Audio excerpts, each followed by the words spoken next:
Hello everyone, welcome to இனிய பயணம். கடையில் 1/2 லிட்டர் விம் பாட்டில் வாங்கணுன்னா 120 ரூபா ஆகுங்க. அதே மாதிரி 250 ml வாங்கணும் அப்படின்னா 55 ரூபா ஆகும். அந்த மாதிரி நீங்கள் இனி வாங்கவே வேண்டாங்க. இந்த மாதிரி 15 ரூபா பாக்கெட் சேஷே வாங்கிட்டு நீங்கள் இந்த மாதிரி பாட்டிலில் ஃபில் பண்ணிக்கோங்க. எப்படி 1 மாதத்துக்கு கொண்டு வரதுன்ட்டு நான் சொல்கிறேன். இப்போ ஒரு கப்பில் வந்து கொஞ்சமாக ஒரு கிளாஸ் தண்ணி எடுத்துக்கோங்க. அதில் வந்து ஒரு 1.5 டேபிள் ஸ்பூன் வந்து நம்ம தூளுப்பு வந்து சேர்த்துக்கலாம். சேர்த்துட்டு இதை நல்லா வந்து மிக்ஸ் பண்ணிக்கோங்க. இது எல்லாமே உப்பெல்லாம் கரைஞ்சதுக்கப்புறம் அந்த உப்பு தண்ணியை இந்த பாட்டிலில் நம்ம சேர்த்துக்கலாம். இப்போ இதை சேர்த்தாலே நம்மளுக்கு வந்து 250 ml லிக்யூட் வந்து கிடச்சிரும். இதை நல்லா வந்து மிக்ஸ் பண்ணிக்கலாம். இது மிக்ஸ் பண்ணும்போது உங்களுக்கு வந்து நார்மல் ஒரு லிக்விட் ஃபார்மில் கிடைக்காது. ஒரு மாதிரி ஒரு எல்லோயிஷ் கலர் மாதிரி கிடைக்கும். ஆனால் நம்மளுக்கு இன்னும் கொஞ்சம் வேறு மெத்தட் வந்து செய்ய வேண்டியது இருக்குது. இப்போ பார்த்தாலே தெரியும் நம்மளுக்கு நார்மல் லிக்விடாட்டி இருக்காது. ஸோ அதனால் நான் என்ன பண்ணுறேன்னா ஒரு 1/2 லிட்டர் பாட்டிலில் நான் கலந்து வச்சுருந்த லிக்விடை வந்து சேர்த்துக்கிறேன்.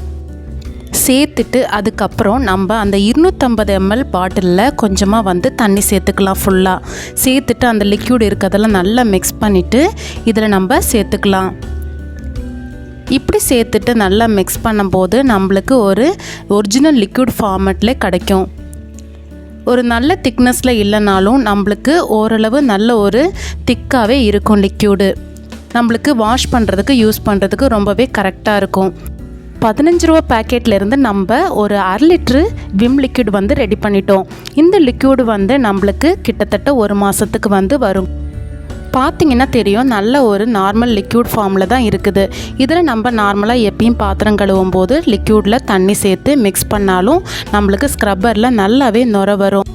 இப்படி செய்கிறனால நுர வராதுன்னு சொல்லிட்டு நீங்கள் கவலைப்பட வேண்டாம். பார்த்தாலே தெரியும் நல்லாவே உங்களுக்கு நுர வர்றது தெரியும். ஸோ இனிமேல் கடையில் போய் பெரிய பெரிய பாட்டில் வாங்கி நிறைய காசு செலவு பண்ணி வேஸ்ட் பண்ணாதீங்க. இந்த மாதிரி ட்ரை பண்ணி பாருங்கள். நம்ம காசு நிறையவே மிச்சப்படும். ஸோ கண்டிப்பாக நீங்களும் ட்ரை பண்ணி பாருங்கள். இந்த வீடியோ பிடிச்சிருந்தனா கண்டிப்பாக இந்த வீடியோக்கு ஒரு லைக் பண்ணுங்கள். வீட்டில் உடஞ்சி போன சட்டி இருந்தனா இனிமேல் தூக்கி போடாதீங்க. இதே மாதிரி நம்ம யூஸ்ஃபுல்லாக வந்து மாற்றிக்கலாம். இப்போ பார்த்திங்கன்னா நம்ம வீட்டில் கொட்டாங்குச்சி பார்த்திங்கனாலும் சும்மா இருக்கும். ஸோ அதை வச்சு நம்ம எப்படி யூஸ்ஃபுல்லாக வந்து சேஞ்ச் பண்ணலான்னு பார்க்கலாம். இந்த மாதிரி கொட்டாங்குச்சியை வச்சுட்டு நம்ம கொஞ்சமாக கற்பூரம் வச்சு அந்த கொட்டாங்குச்சியை எரிச்சிக்கலாம். இப்படி அடியில் வச்சுட்டு நம்ம கொளுத்தி எரிக்கும் போது அந்த கொட்டாங்குச்சி நல்லாவே எரியும். ஸோ இந்த மாதிரி கொளுத்திட்டு நீங்கள் கொட்டாங்குச்சியை கவுந்த வாக்கில் வச்சுட்டிங்க அப்படின்னா எல்லா கொட்டாங்குச்சியுமே நல்லாவே எரிஞ்சு வந்துடும். இதை எரியிற சமயத்தில் நம்ம வேறு ஒன்று ரெடி பண்ணிடலாம். அதுக்கு ஒரு மிக்ஸி ஜார் எடுத்துக்கோங்க. அதில் கொஞ்சமாக கடுகு சேர்த்துக்கோங்க. நம்ம எல்லாமே வீட்டில் இருக்க பொருள் வச்சு தான் செய்ய போகிறோம். ஸோ சுலபமாகவே நம்ம செஞ்சிடலாம். ஸோ இந்த மாதிரி கொஞ்சமாக ஒரு 2 டேபிள் ஸ்பூன் வந்து கடுகு எடுத்துக்கோங்க. அதை நல்லா இப்படி ஃபைனாக வந்து பொடிச்சு எடுத்துக்கோங்க. இதை ஒரு பேப்பரில் நம்ம தட்டிக்கலாம். நெக்ஸ்ட் நான் எடுத்துருக்கிறது பார்த்திங்கன்னா சாம்பிராணி தான். சாம்பிராணி எல்லார் வீட்லேயுமே இருக்கும். ஸோ இதில் வந்து கொஞ்சமாக நான் சேர்த்துக்கிறேன். சேர்த்துட்டு இது எல்லாத்தையுமே நம்ம வந்து ஃபைன் பவுடராக பொடிக்கணும். சாம்பிராணியை மிக்ஸி ஜாரில் போட்டு நம்ம பொடிக்க முடியாது. அதனால் நம்ம ஒரு இடிகள் வச்சு நல்லா இதை பவுடராக பொடிச்சிக்கலாம். இந்த மாதிரி நல்ல ஃபைன் பவுடராக நல்லா பொடிச்சு எடுத்துக்கோங்க. நீங்கள் இப்போ தான் நம்மளோட சேனலை ஃபஸ்ட்டாக விசிட் பண்ணுறீங்கன்னா மறக்காமல் சப்ஸ்கிரைப் பண்ணி வச்சுக்கோங்க. அப்போ தான் நான் போடுற யூஸ்ஃபுல்லான வீடியோஸ் உங்களுக்கு ரீச் பண்ணும். இப்போ பாருங்கள், இதே மாதிரி நல்லா பொடிச்சதுக்கப்புறம் இதில் நெக்ஸ்ட்டு நம்ம சேர்க்கக்கூடியது கொஞ்சமாக கற்பூரம் சேர்த்துக்கணும். இந்த மாதிரி நல்லா கைகளை வச்சு நல்லா மேஷ் பண்ணிவிட்டு இதில் சேர்த்து நல்லா மிக்ஸ் பண்ணிக்கோங்க. இப்போ நம்மளோட பொடி வந்து ரெடி ஆயிடுச்சு. இந்த பொடியை வச்சு நம்ம வேறு ஒன்றும் செய்ய போகிறதில்ல. வீட்டில் உள்ள கொசுக்களை தான் விரட்ட போகிறோம். ஈவினிங் சமயம் பார்த்திங்கன்னா நிறையவே கொசு தொல்லை வந்து அதிகமாகவே இருக்கும். ஸோ அந்த மாதிரி சமயத்தில் இந்த பொடியை ப்ரிப்பேர் பண்ணி நீங்கள் வீட்டில் புகை போட்டு பாருங்கள். ஒரு கொசு கூட வீட்டுக்குள்ளே வராது, அப்படியே ஓடி போயிடும். ஸோ கண்டிப்பாக நீங்கள் ட்ரை பண்ணி பாருங்கள். உங்கள் வீட்டில் ஒன்ஸ் நீங்கள் ட்ரை பண்ணிங்கன்னா உங்களுக்கு திரும்ப திரும்ப ட்ரை பண்ண தோணும். அவ்வளோ தூரத்துக்கு நல்ல ஒரு நறுமணமாக இருக்கும். வீடு மொத்தமும் நல்ல ஒரு வாசனை வந்து இருக்கும். வீட்டுக்குள்ளே கொசுக்களும் வராது. அது மட்டும் இல்லாமல் நம்ம வீடும் ரொம்ப வாசனையாகவே இருக்கும். ஈவினிங் சமயத்தில் இந்த மாதிரி புகை போடும்போது வீடே ஒரு ஃப்ரெஷ் ஃபீல் இருக்கும். ஸோ கண்டிப்பாக ட்ரை பண்ணி பாருங்கள். நெக்ஸ்ட்டு நம்ம ஒரு பியூட்டி டிப்பு தான் பார்க்க போகிறோம். நம்மளுக்கு ஒரு ஹேர் பேக் தான் நம்ம ரெடி பண்ண போகிறோம். நான் இது ட்ரை பண்ணி எனக்கு ரொம்பவே எஃபெக்டிவாக இருந்து எனக்கு ரொம்பவே ஹேர் லாஸ் இருந்து. ஸோ ஹேர் லாஸ் இருக்கவங்க கண்டிப்பாக ட்ரை பண்ணி பாருங்கள். வீக்லி 2 வந்து ட்ரை பண்ணி பாருங்கள். இப்போ நான் எடுத்திருக்க பொருள் பார்த்திங்கன்னா கொஞ்சமாக செம்பருத்தி இலை, கொஞ்சமாக செம்பருத்தி பூ, ஒரு 4-5 சின்ன வெங்காயம் எடுத்திருக்கேன். ஸோ ஒரு மிக்ஸி ஜாரில் வந்து நான் கொஞ்சமாக வந்து தேங்காய் ஒரு 2 டேபிள் ஸ்பூன் வந்து திருவி தேங்காய் பால் வந்து எடுத்திருக்கேன். நம்ம இதில் தேங்காய் பால் சேர்க்குறதுனால நம்மளுக்கு நேச்சுரலாகவே வந்து ஹேருக்கு நல்ல ஒரு ஷைனிங் லுக் கொடுக்கும், நல்ல ஒரு சாஃப்ட்னஸ் கொடுக்கும். வெங்காயம் சேர்க்குறதுனால பார்த்திங்கன்னா நம்மளோட பொடுகு பிரச்சனை வந்து ரொம்பவே சூப்பராகவே நம்மளுக்கு சரியாகி கிடைக்கும். ஸோ இது எல்லாமே நம்ம ரெடி பண்ணியாச்சு. இது எல்லாத்தையும் நம்ம மிக்ஸி ஜாரில் வந்து சேர்த்துக்கலாம்.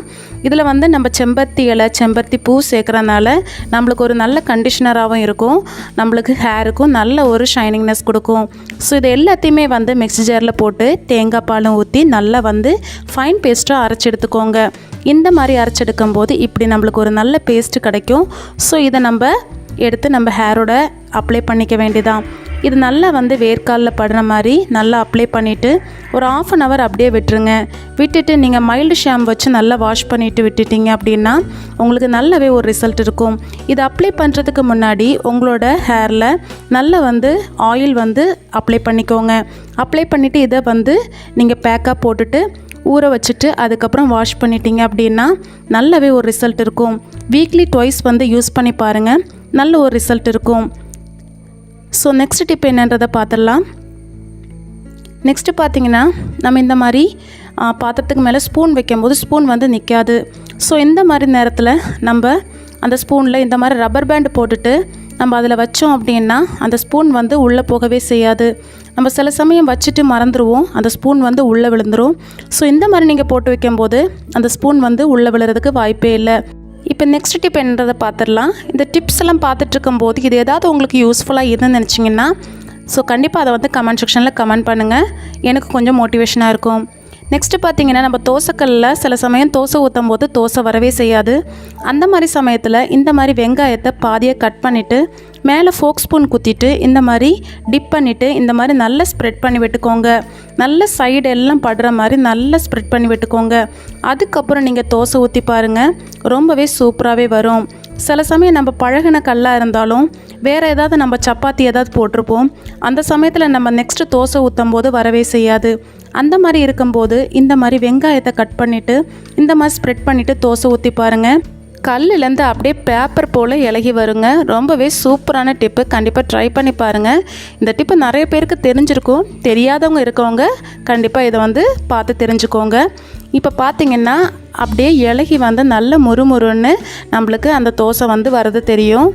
நான் சொல்கிற டிப்பு ஏதாவது ஒரு சமயத்தில் உங்கள் வீட்டில் யூஸ்ஃபுல்லாக இருக்கும். ஸோ கண்டிப்பாக இதெல்லாம் நோட் பண்ணி வச்சுக்கோங்க, ஏதாவது ஒரு சமயத்தில் உங்களுக்கு யூஸ்ஃபுல்லாக இருக்கும்.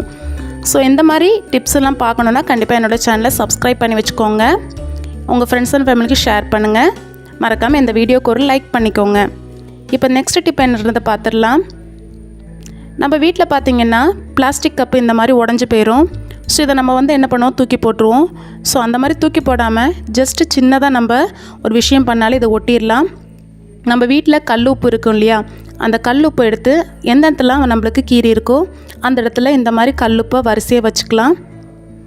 நம்ம கல்லுப்பு வீட்டில் கண்டிப்பாக எல்லார் வீட்லேயுமே இருக்கும். சப்போஸ் கல்லுப்பு இல்லாதவங்க பொடி உப்பு கூட யூஸ் பண்ணிக்கோங்க, பிரச்சனை இல்லை, எதுவாக இருந்தாலும் ஓகே தான். இந்த மாதிரி எந்த இடத்துல கீறி இருக்கோ அந்த இடத்துல இந்த கல்லுப்பை நம்ம வச்சு விட்டுக்கலாம். ரொம்பவே ஈஸியான டிப்பு தான். ஸோ கண்டிப்பாக நீங்கள் ட்ரை பண்ணி பாருங்கள், சிம்பிளாக நம்ம ஒட்டிடலாம். இந்த மாதிரி வச்சதுக்கப்புறம் நம்ம வீட்டில் ஃபெவிக்யூக் இருக்கும். ஸோ அந்த ஃபெவிக்யூக் வச்சு தான் ஒட்ட போகிறோம். ஸோ அதுக்காக ஒரு சின்ன ஃபெவிக்யூக் வந்து நான் எடுத்திருக்கேன். ஸோ இதை வந்து நம்ம என்ன பண்ணலான்னா அந்த உப்புக்கு மேலே அப்படியே நம்ம ஊற்றி விட்டுடலாம். இந்த ஃபெவிக்யூக்கும் உப்பும் சேர்ந்து என்ன செய்யும்னு பார்த்தீங்கன்னா ஒரு மோல்டிங் மாதிரி க்ரியேட் பண்ணோம். ஸோ அந்த மோல்டிங் வந்து அந்த பிளாஸ்டிக்கோடு ஒட்டி அந்த கீரலை வந்து நம்மளுக்கு வந்து அடைச்சி கொடுத்துரும். ஸோ நம்ம அதுக்கப்புறம் நம்ம பார்த்திங்கன்னா இந்த கப்பை வந்து நார்மலாக யூஸ் பண்ண ஆரம்பிச்சிடலாம். இந்த மாதிரி தூக்கி போடாமல் இந்த மாதிரி ட்ரை பண்ணி பாருங்கள். இப்போ நெக்ஸ்ட் டிப் என்னன்றதை பார்த்துடலாம். நெக்ஸ்ட்டு பார்த்திங்கன்னா நம்ம வீட்டில் சில சமயங்களில் பார்த்திங்கன்னா இந்த மாதிரி நல்ல ஐஸ் கட்டி பிடிச்சிரும் மீன்.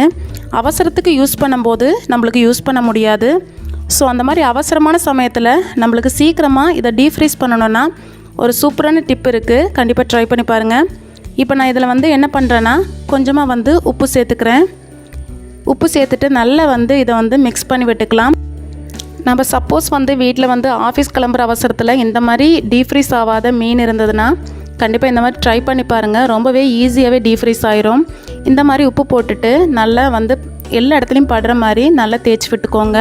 நீங்கள் இந்த மாதிரி கூட செய்யலாம். இல்லைனா இந்த மாதிரி உப்பு போட்டுட்டு கொஞ்சமாக தண்ணி ஊற்றி நல்லா மிக்ஸ் பண்ணி விட்டுட்டிங்கனாலும் நல்லா ஊறினதுக்கப்புறம் பார்த்தீங்கன்னா ஒரு 2 to 5 மினிட்ஸ்லேயே வந்து நம்மளுக்கு டீஃப்ரீஸ் ஆகி வந்துடும். ஸோ நீங்கள் வந்து ட்ரை பண்ணி பாருங்கள். இப்போ ஒரு 2 நிமிஷம் தாண்டி காட்டுறேன், உங்களுக்கு எந்த மாதிரி இருக்குதுன்னு நல்லாவே தெரியும். இப்போ இந்த மாதிரி எல்லா இடத்துலையும் எந்த இடத்துலலாம் ஐஸ் இருக்கோ அந்த இடத்துல வந்து இந்த மாதிரி உப்பை வந்து தடவி விட்டுக்கோங்க. தடவிட்டு ஒரு 2 நிமிஷம் அப்படியே ரெஸ்ட்டில் விட்டுட்டிங்க அப்படின்னா நம்மளோட மீன் வந்து டீஃப்ரீஸ் ஆகி வந்துடும். இப்போ பாருங்கள், ஒரு 2 நிமிஷம் தாண்டி பார்க்குறேன், எல்லாமே வந்து அதை விட்டுட்டு அந்த ஃப்ரீஸ் ஆகி இருக்கிறது எல்லாமே டீஃப்ரீஸ் ஆகி அந்த ஐஸ் கட்டிலேருந்து எல்லாமே இலகி வந்துருச்சு. ஸோ நீங்களும் இதை ட்ரை பண்ணி பாருங்கள், ரொம்பவே யூஸ்ஃபுல்லாக இருக்கும். ரொம்பவே அவசரமாக செய்கிற நேரத்தில் ரொம்பவே நம்மளுக்கு ஈஸியாக வந்து டீஃப்ரீஸ் பண்ணி எடுத்துடலாம் ஃபிஷ்ஷை. ஃபிஷ்ஷின் மட்டும் இல்லை, எந்த நான்வெஜ்ஜாக இருந்தாலும் இந்த மாதிரி டிப்பை நீங்கள் ட்ரை பண்ணி பாருங்கள். நெக்ஸ்ட்டு பார்த்திங்கன்னா நம்ம வீட்டில் அதிகமாக வந்து மசாலா பிடிக்கிறதுக்கு இந்த மாதிரி காஞ்ச மிளகாவை வறுப்போம். ஸோ அந்த மாதிரி வறுக்கும்போது நல்ல வீட்டில் வந்து நெடி வரும். அப்படி நெடி வராமல் இருக்கிறதுக்கு நம்ம காஞ்ச மிளகா வறுக்கும்போது அடியில் கொஞ்சமாக கல்லுப்பு போட்டுட்டு வறுத்து பாருங்கள், சுத்தமாகவே நெடி இருக்காது. இது ரொம்ப வருஷமாகவே நான் இந்த டிப்பை வந்து ஃபாலோ பண்ணிகிட்ருக்கேன். ஸோ நீங்களும் தெரியலன்னா இந்த டிப்பை வந்து ஃபாலோ பண்ணிக்கோங்க. நீங்கள் வீட்டில் மொத்தமாக வந்து குழம்பு மிளகாத்தூள் அரைக்கிறீங்கன்னா நான் வந்து சின்ன ஒரு மெஷர்மெண்ட் சொல்கிறேன், நீங்கள் வேணால் நோட் பண்ணிக்கோங்க. 1 கிலோ மல்லி எடுத்திங்கன்னா 3/4 கிலோ வெத்தல் எடுத்துக்கோங்க. அதே போல் 3/4 கிலோ வெத்தல் எடுக்கும்போது ஒரு 1/4 கிலோ வந்து காஷ்மீர் மிளகாய் எடுத்துக்கோங்க. அப்போ ஒரு நல்ல ஒரு கலர் கிடைக்கும். ஸோ அதுக்கப்புறம் பார்த்திங்கன்னா இதில் 1 table spoon to 2 table spoon வந்து மிளகு சேர்த்துக்கலாம். நெக்ஸ்ட்டு பார்த்திங்கன்னா ஒரு 50 கிராம் ஜீரகம் சேர்த்துக்கோங்க. நெக்ஸ்ட்டு ஒரு 2 டேபிள் ஸ்பூன் பெருஞ்சீரகம் சேர்த்துக்கோங்க. ஒரு 50 கிராம் வந்து நம்ம கட்டி மஞ்சள் இருக்கும் இல்லையா, அது சேர்த்துக்கலாம்.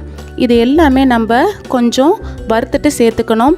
நெக்ஸ்ட்டு பார்த்திங்கன்னா கொஞ்சமாக கருவேப்பிலை, ஒரு கொத்துலேருந்து 2 கொத்து கருவேப்பிலை வந்து நல்லா வாஷ் பண்ணிவிட்டு கொஞ்சமான எண்ணெயில் நல்லா வறுத்துட்டு நீங்கள் இதோடு சேர்த்து நல்லா வந்து மிக்ஸ் பண்ணி பொடிச்சிட்டிங்கன்னா நல்லா வாசனையாகவும் நல்ல கலராகவும் நம்மளுக்கு கிடைக்கும். இதை நம்ம பொடிச்சு வச்சிட்டோம் அப்படின்னா 1லேருந்து 2 மாதம் வரைக்கும் நம்ம ஸ்டோர் பண்ணி யூஸ் பண்ணலாம். இதனோட வீடியோ வந்து நான் நெக்ஸ்ட்டு போடுறதுக்கு ட்ரை பண்ணுறேன், உங்களுக்கு அப்போ கொஞ்சம் ஈஸியாக புரியும்.